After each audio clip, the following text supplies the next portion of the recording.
Homestead kitchen living. Making cooking fun again. Howdy, y'all. Tonight I'm cooking Mabel some of the best crab bisques she's ever tasted. I don't think so, Tim. Tell me afterward. Alrighty, let's get this party started. On the screen you'll see most of the ingredients we'll use. We'll let you know the details as we go throughout the video. We're going to start with 3 cups of milk. By the way, this is over low to medium heat. We're going to add a couple tablespoons of flour. Stir that around a little bit. A couple more tablespoons of flour. Stir it around a little bit more. Half a stick of butter and 2 more tablespoons of flour.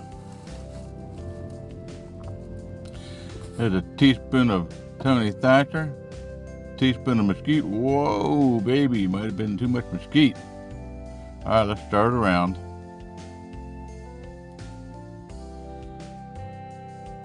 There's a teaspoon of Old Bay, quarter teaspoon of onion powder.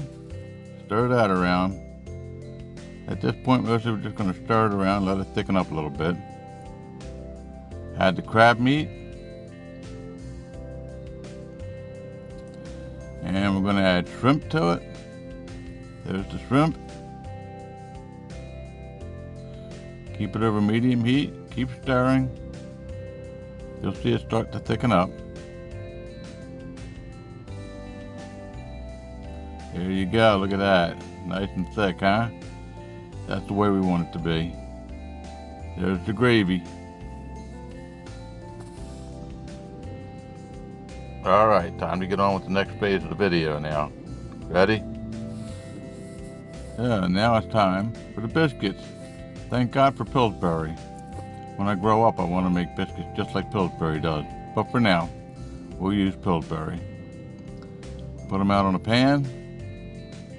Into the oven at 350 for about 10 minutes. Give or take until they're lightly brown, as you see in this video. Pull them out.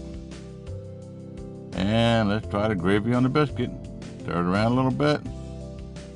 Oh yeah, I can taste it already, especially that mesquite. Can't wait. There you go, Mabel. Give it a shot. You're going to taste that mesquite? That's some Southwestern along with the Old Bay, a combination of 2 parts of the country. Yeah, let's give her a thumbs up. Yeah, whatever. Thanks for watching my video. I hope you enjoyed it. Just remember, when the going gets tough, the tough find something to eat. The best way to do that is to cook it yourself. Homestead kitchen living. Making cooking fun again. Please remember to like, subscribe, share it with a friend. Thanks again for watching.